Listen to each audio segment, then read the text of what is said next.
Hello अस्सलाम वालेकुम friends, मैं आपको वेलकम करता हूँ इंग्लिश 301 बिजनेस कम्युनिकेशन के लेक्चर नंबर 32 में। इस लेक्चर का मेन टाइटल है मार्केट रिपोर्ट्स।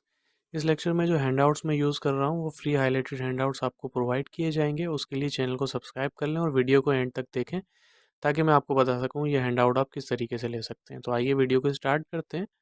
इस लेक्चर में जो हम टॉपिक डिस्कस करने वाले हैं उसमें नंबर 1 पे है डेफिनेशन, नंबर 2 पे है qualities of a good market report, number 3 पे है proposal, it's purpose and kinds, number 4 पे है पार्ट्स ऑफ द रिपोर्ट। तो आइए वन बाय वन इनको डिटेल में डिस्कस करते हैं। अब मार्केट रिपोर्ट्स की डेफिनेशन या इसका ऊपर से थोड़ा बहुत ओवरव्यू दिया हुआ है, आइए उसको देखते हैं। The place where we go to buy or sell commodities is commonly known as market. एक सिंपल सी बात दी हुई है जो आप और सब में जानते हैं कि एक वो जगह जहाँ पर हम चीज़ें खरीदने के लिए या बेचने के लिए जाते हैं वो मार्केट कहलाती है।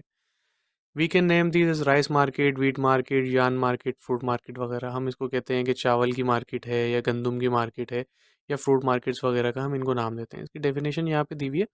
A market report describe the condition of a commodity in the market on a certain date for a specific period. एक मार्केट रिपोर्ट जो होती है वो आपको बताती है कि आप मिसाल ले लें कमोडिटीज़ में, जैसे चावल आ गए, गंदम आ गए, कि एक सर्टेन डेट के ऊपर, यानी कि एक ख़ास तारीख के ऊपर, जैसे हम आज ये इलेक्शन नोट कर रहे हैं तो आज 1 फरवरी 2023 है। तो कल अगर किसी ने मार्केट रिपोर्ट पढ़ी हो 31 जनवरी 2023 की, तो उसमें जो गंदम की प्राइस थी, या आप देखते हैं गोल्ड मार्केट, गोल्ड रेट वगैरह डेली बेसिस पे आ रहे होते हैं, तो वो गोल्ड रेट जिस रिपोर्ट के तहत आ रहे होते हैं उसको हम मार्केट रिपोर्ट कहते हैं, और एक स्पेसिफिक पीरियड के लिए होती है। यानी कि आज के दिन के गोल्ड की रेट जो है वो डे बाय डे चेंज होते हैं, डॉलर्स रेट चेंज होते हैं। तो गोल्ड को आप कंज्यूम यहाँ पर अज्यूम कर सकते हैं कि गोल्ड की अगर रिपोर्ट लिखी जाएगी मार्केट रिपोर्ट, तो वो एक दिन के लिए होगी, क्योंकि डे रेट्स जो हैं वो चेंज हो रहे होते हैं। मार्केट रिपोर्ट में be of a day, a week, a month, a year or even a number of years. Market report जो है वो एक दिन के लिए भी बन सकती है, एक हफ्ते के लिए भी बन सकती है, महीने, साल और इवन बहुत सारे सालों के लिए भी बन सकती है। Daily newspaper, television, radio, internet give this information. हम आमतौर पर ये जो इन्फॉर्मेशन है कि चीज़ों की जो कीमतें हैं उसमें कितना उतार चढ़ाव आ रहा है, वो हम टेलीविज़न, रेडियो या इंटरनेट से ये इन्फॉर्मेशन हमें मिल जाती है। Consumer take more interest in daily market report then in traders. जो कंज्यूमर्स होते हैं वो, एक इंटरेस्टिंग बात यहाँ पे बताई हुई है कि जो कंज्यूमर जैसे आप और मैं, जिन्होंने चीज़ें खरीदनी होती हैं, वो ज़्यादा इंटरेस्ट लेते हैं मार्केट के ऊपर एज़ कम्पेयर टू ट्रेडर्स, यानी कि जो ओरिजिनल ताजिर्स हैं उनकी बनिस्बत हम ज़्यादा ध्यान ले रहे होते हैं उसके ऊपर कि मार्केट में प्राइस कैसे चल रही है, ऊपर नीचे हो रही है। उस चीज़ में ज़्यादा इंटरेस्ट जो है वो कंज्यूमर्स ले रहे होते हैं। Value of reading of a market report, यानी कि मार्केट रिपोर्ट जो है उसकी रीडिंग, उसको पढ़ने के लिए भी आपको एक ख़ास नॉलेज आपके पास होनी चाहिए। The market report make us aware of the volume and nature of business in the market. Market report जो है हमें इस चीज़ की समझ-बूझ अदा करती है कि भई बिज़नेस मार्केट में क्या नेचर है, बिज़नेस मार्केट किस तरीके से परफ़ॉर्म कर रही है। Traders become aware of different condition of the market, यानी कि ये ताजिरों को हेल्प करती है कि ये वो खबरदार हो जाते हैं कि मार्केट में क्या कंडीशन है। किसी चीज़ की प्राइस जो है वो ऊपर जा रही है, नीचे आ रही है। अगर नीचे आ रही होती हैं तो ज़ाहिर सी बात है उस चीज़ को वो नहीं खरीदते, क्योंकि अगर वो खरीद लेंगे तो उनको नुकसान हो जाएगा, या शॉर्टेज और सप्लाई, ये सारी चीज़ें जो हो रही होती हैं वो इसी वजह से हो रही होती हैं। They can now something about the demand and supply of the commodity. देखिए वही बात आ गई यहाँ पर कि उनको पता चल जाता है कि किस चीज़ की सप्लाई ज़्यादा है और किस चीज़ की डिमांड ज़्यादा है, तो इस हिसाब से ये फोर्सेस जो हैं वो एडजस्ट कर लेते हैं। आपने अगर इकोनॉमिक्स पढ़ी हो तो इकोनॉमिक्स में सप्लाई एंड डिमांड का पूरा एक टॉपिक है, उससे आप इसको रिलेट कर सकते हैं। Market report help people guess the future movement of price, the market condition expose to everybody as a result of which prices become stable, these prices can compare to different market. Market report का मकसद जो है वो ये होता है कि prices जो है वो उनको एडजस्ट किया जाए, मार्केट कंडीशन जो है वो तमाम को पता चल जाए। जब मार्केट कंडीशन तमाम लोगों को पता होती है तो मार्केट स्टेबल हो जाती है कि ये चीज़ जो है वो मार्केट में शॉर्ट है। आप देखते हैं अगर किसी चीज़ की शॉर्टेज होती है तो सबको पता चल जाता है कि भाई आटा नहीं मिल रहा। पेट्रोल के प्राइस अगर बढ़ने वाले होते हैं तो आप अंदाज़ा लगाएं, पेट्रोल पंप्स पे जो है वो लाइन्स लग जाती हैं। 20-30 बचाने की खातिर हम जो है अपने 2-3 घंटे बर्बाद कर देते हैं, और उन 2-3 घंटों में हम हो सकता है हज़ारों कमा सकते हैं। जैसे जो लोग फ्रीलांसिंग करते हैं, उसको अगर आप बोलें कि भाई 30 रुपये जो है वो पेट्रोल महंगे होने वाला है और आप जाके लाइन में लग जाओ, तो वो बोलेगा अल्लाह के बंदे, मैं 1 घंटे फ्रीलांसिंग करके एक अच्छे खासे डॉलर कमा लूँगा, जिससे मैं पूरे महीने का बिल जो है वो अपना पेट्रोल के खर्चा निकाल सकता हूँ। मैं क्यों जाके 30 रुपये की खातिर जो है वो अपना 1 डेढ़ घंटा बर्बाद करूँ लाइन में लग के। तो ऐसी सोच होनी चाहिए, कौम को इस तरफ जाना चाहिए। खैर, अपने टॉपिक पे आते हैं। These prices can be compare at different market, और उन प्राइजेस को जब आपको पता चलता है तो उस प्राइस को आप डिफरेंट मार्केट से भी कंपेयर करते हैं कि कोई बचत बाजार लगा हुआ है तो वहाँ हमें सस्ती चीज़ें मिल जाएंगी।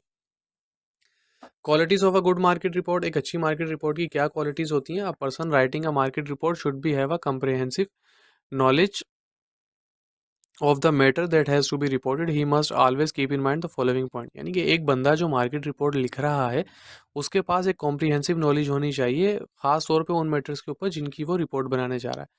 उसको जो है वो फॉलोइंग पॉइंट्स जो हैं, ये जो 5 पॉइंट्स दिए हुए हैं, इनको अपने ज़हन में रखना चाहिए किस वक़्त जब वो मार्केट रिपोर्ट लिख रहा हो।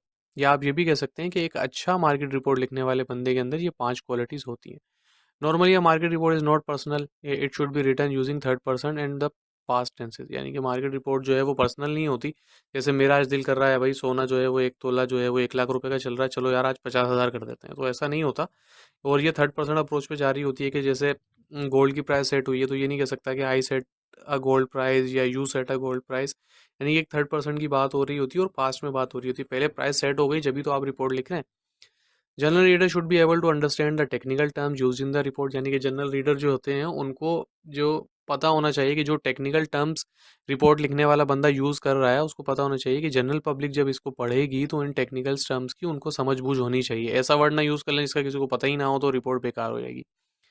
Word should be used economically, यानी कि जो वर्ड्स वो इस्तेमाल करें उनको इकोनॉमिकली इस्तेमाल करें, ऐसा नहीं कि बहुत ज़्यादा अजीब से वर्ड्स हो जाएँ। There should be a good analysis of changes of price and demand and supply relationship.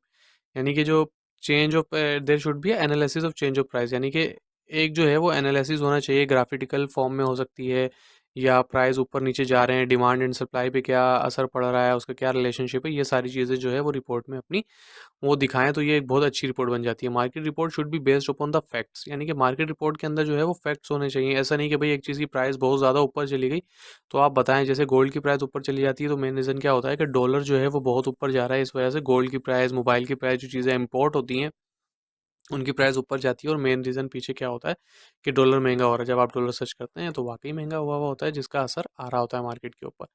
How to read a market report, a market report किस तरीके से पढ़ते हैं? To comprehend a market report fully it is necessary to read it carefully. यानी कि एक market report को समझने के लिए और उससे फ़ायदा करने के लिए ये आपके लिए ज़रूरी है कि उस रिपोर्ट को बड़ा केयरफुली पढ़ें। Sometime even an educated person face difficulty to understand it. बाज़ औक़ात ऐसा भी होता है कि एक एजुकेटेड पर्सन जो है वो जब मार्केट रिपोर्ट पढ़ रहा होता है तो उसको बड़ी परेशानियाँ पेश आती हैं।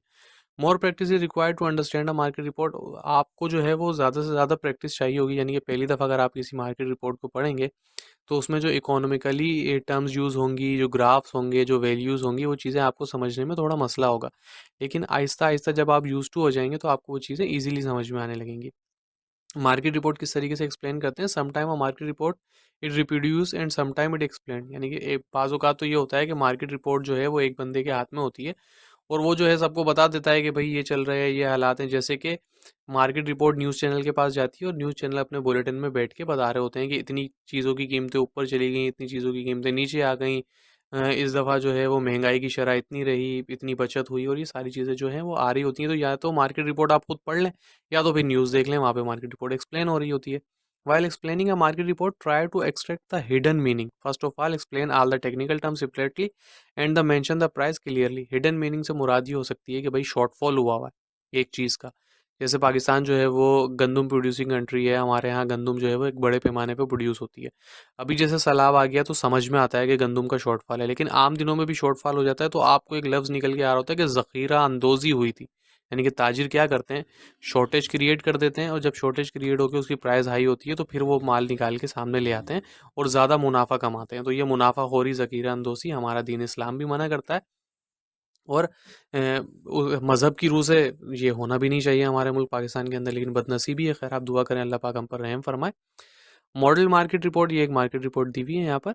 आप ये रिपोर्ट है a report on Lahore cotton market, cotton easy and in thin trading, ये कोई वहाँ की फर्म्स है उसका एड्रेस दिया हुआ है।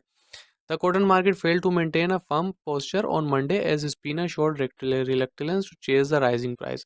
However, needy spinners continued to pick up the quality lots RS 2000 level. The official spot rate were marked up to 20 and RS 200. अब ये स्पिनर से मुराद यहाँ पर ये हो सकती है कि जो ये कपास जो है उसको ख़रीदते हैं। तो बोल रहे हैं कि भाई स्पिनर जो हैं वो प्राइस नहीं लगा पाए, लेकिन कुछ स्पिनर जिनको गंदम वो कॉटन चाहिए थी, तो उन्होंने 2,000 रुपये तक खरीदी है। और ऑफिशियल रिपोर्ट जो है कि भाई किसी ने 20 से लेके 2,000 तक का रेट जो है वो इस दफ़ा कपास का रहा है। Cotton price moves up to 2050 level on Saturday, owing to spinners fear that limit supply would be interrupted during election and gainers grow strong resistance to decline in the लैनेट प्राइस। यानी कि इलेक्शन वगैरह की वजह से और सारी चीज़ों की वजह से जो रेजिस्टेंस दिखा रहे हैं, इस वजह से ये मसला हो रहा है। यानी कि देखें ये हिडन मीनिंग जो है वो निकल के आ गई यहाँ पे। Proposal certain analytical report are called proposal which include bids to perform work under a contract and plea for the financial support and outsider। आप देख रहे होते हैं जैसे आप में से कुछ फ्रीलांसिंग करते हो तो अपवर्क या अपवर्क के ऊपर ऐसा होता है कि एक प्रपोजल पड़ा हुआ होता है कि ये काम मैंने करवाना है और मेरी जो प्रपोजल है कि भाई $15 में दूंगा या $10 दूंगा, इसमें आप ये काम करते हैं। तो ये जो जॉब पड़ी हुई होती है उसको एक तरीके से आप प्रपोजल भी कह सकते हैं कि एक प्रपोजल है, आप उसको एक्सेप्ट करना चाहते हैं तो उसको एक्सेप्ट करें एंड देन उसके ऊपर आप बताएं कि क्या आपकी टर्म कंडीशन होंगी, आप किन बेसिस पे काम करेंगे। उसके बाद सेकंड है professor submit proposal to companies stating that they can help solve problem within the company. यानी कि प्रॉब्लम प्रोफेसर जो है उन्होंने एक प्रपोजल जमा किया है कंपनीज के अंदर कि भाई कंपनियां ये कह रही हैं कि जो प्रॉब्लम्स होंगी वो कंपनी के अंदर ही सॉल्व की जाएंगी, ना कि उनको बाहर केस किया जाए और सारे मामला में उलझा जाए। Advertising agency bid on being the agency of record in पब्लिसाइजिंग a product और आइडिया फॉर अ क्लाइंट। यानी कि एक एडवर्टाइजिंग एजेंसी है, उसने बिड किया है कि वो एक ऐसी एजेंसी बन सकती है कि वो प्रोडक्ट लॉन्चिंग में और क्लाइंट्स के आइडियाज़ को जो है डेवलप करने में हेल्प कर सकती है। Company submit proposal for foreign government to do project. यानी कि कंपनीज ने जो है वो ये प्रपोजल दिया है कि फॉरेन गवर्नमेंट जो है वो ये काम करे। पर्पस ऑफ प्रपोजल, प्रपोजल के मकसद क्या होते हैं? Numbers group solicited proposal government are foremost requested. यानी कि सोलिसाइड प्रपोजल ये होते हैं कि जिसमें गवर्नमेंट जो है वो टेंडर पास करती है या मुख्तलिफ अखबारात में जो है गवर्नमेंट की तरफ से एक प्रपोजल आए हुए होते हैं और लोग उसको एक्सेप्ट करते हैं एंड देन वो करते हैं। सोलिसाइटेड और अनसोलिसाइटेड में ये होता है, सोलिसाइटेड में ये होता है जब आपको प्रपोजल दिया जाए, अनसोलिसाइटेड में ये होता है कि आपको पता है ये काम होने वाला है और आप किसी को खुद से प्रपोजल लिखते हैं। रिक्वेस्ट फॉर प्रपोजल आरएफपी कहते हैं। आरएफपी का वर्ड जहाँ भी आए तो आप समझ जाइएगा कि रिक्वेस्ट फॉर प्रपोजल की बात हो रही है। Directed towards the company with specific expertise proposal topic are very such अंदर। यानी कि जब रिक्वेस्ट फॉर प्रपोजल दी जाती है तो इसमें फॉलोइंग थिंग होती है, यानी कि प्रॉपर्टी सेल कर रहे हैं, मशीन वगैरह कोई सेंड कर रहे हैं, कोई बिल्डिंग बनाने जा रहे हैं, ब्रिज या हाईवे बनाने जा रहे हैं, सर्वे एरिया हो रहा है वाटर का, और पॉसिबल ऑयल फील्ड यानी कि तेल के कुएं जो है वो दरियाफ्त करने की कोशिश की जा रही है, इसमें काम होता है। Improving engineering and just in time performance with in a company. अब ये इम्प्रूविंग इंजीनियरिंग और जस्ट इन टाइम जो है वो प्योर मैनेजमेंट के कॉन्सेप्ट हैं, यहाँ पर इनका वर्ड दिया हुआ है। जस्ट इन टाइम यानी कि काम को टाइम पे करें, इम्प्रूविंग इंजीनियरिंग यानी कि काम में आप वक्त के साथ साथ बेहतरी लेकर आए, इंजीनियरिंग कंट्रोल्स लगाते जाएं। Preparing manager staff for work with in और आउटसाइड द कंपनी। यानी कि मैनेजमेंट स्टाफ को जो है उनकी ट्रेनिंग करवाई जाए या इस तरीके से लेके जाया जाए कि वो विद इन कंपनी तो काम कर रहे हैं, आउटसाइड ऑफ द कंट्री भी काम कर सके। Planning and basic research before developing any new project. यानी कि आप प्लान करें, बेसिक रिसर्च कर लें कोई भी नए प्रोजेक्ट के ऊपर अप्लाई करने से पहले। ऐसा ना हो आपने रिसर्च की ही नहीं है और आपने जाके प्रोजेक्ट पे अप्लाई कर दिया और पास हो गया, और जब आपने प्रोजेक्ट ले लिया और जब उस पर काम करना शुरू किया आपने बोला यार इसमें तो प्रॉफिट क्या है, मेरे को तो जेब से पैसे लगाने पड़ रहे हैं, प्रॉफिट हो नहीं रहा। लेकिन ऐसा कोई करता नहीं है। हर कोई प्रपोजल वगैरह बनाते हुए ये सारी चीज़ें रिसर्च करता है और यहाँ पे भी यही बताया जा रहा है। काइंड्स ऑफ प्रपोजल, प्रपोजल कितने टाइम काइंड के होते हैं? एक रिसर्च प्रपोजल होते हैं, बिजनेस प्रपोजल होते हैं। वन बाय वन इनको देखते हैं। रिसर्च प्रपोजल में क्या होता है? A research proposal is usually academic in nature. Professor at a school desire to obtain grant in response to a request or an announcement from the government or other agency. Academic institute submit most research report। यानी कि एक professor जो हैं वो ये desire बता रहे हैं कि भाई एकेडमिक इंस्टीट्यूशन को जो है अब वो मोस्ट रिसर्च रिपोर्ट जो है वो पब्लिश करनी पड़ेंगी एज पर गवर्नमेंट की अनाउंसमेंट या रिक्वेस्ट के ऊपर। बिजनेस प्रपोजल क्या हो सकते हैं? इन लेंथ प्रपोजल में भी similar to other reports like short long और फॉर्मल लाइक रिपोर्ट और प्रपोजल में भी सोलिसाइटेड और अनसोलिसाइटेड। यानी कि सोलिसाइटेड जो प्रपोजल जो है वो आपके पास आए, या अनसोलिसाइटेड जो प्रपोजल आप लिख दें, आपके पास कुछ भी नहीं आया आप खुद से एक प्रपोजल लिख दें तो वो अनसोलिसाइटेड कहलाता है। While writing a solicited business proposal, remember you most likely to have many competitor also bidding for that contract। यानी कि जब आप एक सोलिसाइटेड प्रपोजल लिख रहे हैं, यानी कि ये मतलब है कि एक प्रपोजल गवर्नमेंट की तरफ से आया, वो सोलिसाइटेड प्रपोजल हो गया, उसके रिप्लाई में जब आप एक सबमिट कर रहे हैं अपना प्रपोजल, ये उसकी बात हो रही है। तो आपको इस चीज़ को ध्यान में रखना है कि आपका कंपटीशन जो है वो बहुत सारे कंपटीटर्स और भी होंगे जो इसके ऊपर लिख रहे होंगे। Parts of the proposal, prefatory part, text part, supplementary part, ये हम फॉर्मल रिपोर्ट में पिछले लेक्चर में डिटेल में डिस्कस करके आए हैं। अगर आपने वो लेक्चर नहीं लिया, ले लें, बहुत ज़्यादा इंपॉर्टेंट लेक्चर है, सब्जेक्टिव क्वेश्चन आ सकते हैं। Copy of REP, request for proposal, instead of letter authorization a formal proposal may have a copy of the request for proposal in a letter from or memo solicited or proposal और bid और a particular project. यानी कि जो request for proposal जो है वो memo की सूरत में हो सकता है, सोलिसाइटिंग प्रपोजल हो सकता है, या बिड वगैरह हो सकती है। Draft contract in long proposal, और draft contract may be inserted after an executive summary. और draft contract allow receiver to offer a counter offer and it also give an immediate overview including financial information. यानी कि एक draft contract ये होता है कि आपने जो है वो पूरी एक सारी चीज़ें लिख दी, उस पर समरी लिख दी, आपको पता चल गया कि ये काम होने वाला है, तो उसमें आप एक ड्राफ्ट प्रपोजल लिख देते हैं ताकि आपके रीडर को आप एक ऑफर कर सकें। यानी कि आप बोलते हैं अगर ये काम आप मेरे से करवाएंगे, जो आपने मार्केट रिपोर्ट लिखी है, अगर आप उस पे कुछ प्राइसेस जो हैं वो मुझसे कम करवाना चाहते हैं, स्टेबल करवाना चाहते हैं, जैसे आप एक ताजिर हैं, तो आप वो पढ़ने के बाद आप एक एग्जेक्टिव समरी लिख के जो आपके प्रोडक्ट के रिलेटेड है उसके ऊपर आप एक प्रपोजल दे सकते हैं, ताकि वो अपनी काउंटर ऑफर दे सकें या काम आपको दे सकें अगर आप बेहतर काम कर सकें तो। टेबल ऑफ कॉन्टैक्ट पीछे हम डिस्कस कर चुके हैं। Text part, introduction, scope, project team. Scope देख लेते हैं, इंट्रोडक्शन तो आपको सिंपल पता है। स्कोप देख लेते हैं, define the boundaries of your project, what boundaries are you getting accomplish to your project. यानी कि आप बताएं कि आपके प्रोजेक्ट से कितना फ़ायदा होने वाला है। Project team, some proposal even short one include individual who will work on the project including project director. यानी कि कुछ प्रोजेक्ट जो हैं वो छोटे से होते हैं तो एक से दो लोग मिलकर कर लेते हैं, लेकिन जो बड़े किस्म के प्रोजेक्ट होते हैं उस पर प्रोजेक्ट डायरेक्टर, प्रोजेक्ट मैनेजर और मुख्तलिफ किस्म की हिरारकी जो है वो फॉलो की जाती है, एंड देन उनके अंडर वर्कर आते हैं, फिर उस पर काम हो रहा होता है। बैकग्राउंड, द लॉन्ग प्रपोजल जो में include the project company has completed. यानी कि लॉन्ग प्रपोजल जो है वो आप इंक्लूड करते हैं कि भाई कौन कौन से प्रोजेक्ट हैं वो अभी तक कंपनी ने कंप्लीट कर दिए हैं, और आप ये चीज़ें आप लिख के देते हैं ताकि आपको नया काम मिलने में आसानी हो।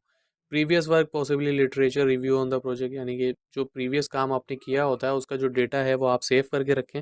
उससे आपको क्या फ़ायदा, जैसे आप अभी इस सेमेस्टर में पेपर दे रहे हैं और जो मैनेजमेंट के स्टूडेंट हैं, तो जब नेक्स्ट सेमेस्टर में नए कोर्स आएंगे जो मैनेजमेंट में कोर्स होंगे तो इनके कॉन्सेप्ट आपस में मिलते जुलते हैं, तो आप जो नोट्स बनाएं और जो सारी चीज़ें करें उनको संभाल के रखें ताकि वो आगे आपको हेल्प करें। Procedure, have you briefly explain you will meet the requirement of your reader. कोशिश करें कि रीडर की रिक्वायरमेंट को पूरा उतरें। Equipment and facility, tell the reader that you have thought to well to realise what facility will be needed, state what equipment and facilities you already have. यानी कि आपने कोशिश करनी है कि आपके पास क्या एक फैसिलिटीज़ हैं और क्या इक्विपमेंट जो है वो आपके पास हैं और पहले से, और क्या इक्विपमेंट जो है जो आप नया ले सकते हैं इस प्रोजेक्ट को पूरा करने के लिए। Closing this section emphasize the benefit will reader will realize from your solution and it argues reader to act। यानी कि क्लोजिंग सेक्शन में ये होता है कि आप जो है वो अपने लीडर को पॉजिटिव फ्रेम ऑफ माइंड के अंदर लेकर आ रहे होते हैं कि ये प्रपोजल अगर ये काम आप मुझे दे देंगे तो आपको इससे बहुत ज़्यादा फ़ायदा होगा। तो आप नीचे अपना नंबर लिख देते हैं कि इस नंबर पे कॉल करें ताकि हम फर्दर बात कर सकें, तो ये एक कॉल ऑफ एक्शन हो गया। सप्लीमेंट्री पार्ट, अपेंडिक्स, मेमो, ये सारी चीज़ें हम डिटेल में देख चुके हैं। तो ये एक लेटर टाइप का मेमो जो है वो दिया हुआ है, इसको एक दफ़ा आप पढ़ लीजिएगा ताकि आपको ये रिपोर्ट जो है वो मज़ीद क्लियर हो जाए। तो गाइज़ ये था आज का लेक्चर। मैं उम्मीद करता हूँ आपको लेक्चर पसंद आया होगा। अगर आपकी कोई तरफ से कोई सजेशन है, कोई इम्प्रूवमेंट पॉइंट है जिसको हम चैनल को मज़ीद बेहतर कर सकते हैं तो कमेंट सेक्शन में हमें बताएं। कोई सवाल है तो भी कमेंट सेक्शन में लिख दें। वीडियो को लाइक करें, शेयर करें, चैनल को सब्सक्राइब करें। वीडियो के डिस्क्रिप्शन में मेरा ईमेल आईडी मौजूद है, व्हाट्सएप ग्रुप का लिंक मौजूद है, फेसबुक लगता है उससे आप मुझे कांटेक्ट करें, चैनल को सब्सक्राइब करें और ये free highlighted note free of cost हासिल करें। Thank you so much. आज की वीडियो में इतना ही, मिलते हैं अगली वीडियो में। जब तक के लिए दुआओं में याद रखिएगा। अल्लाह हाफ़िज़।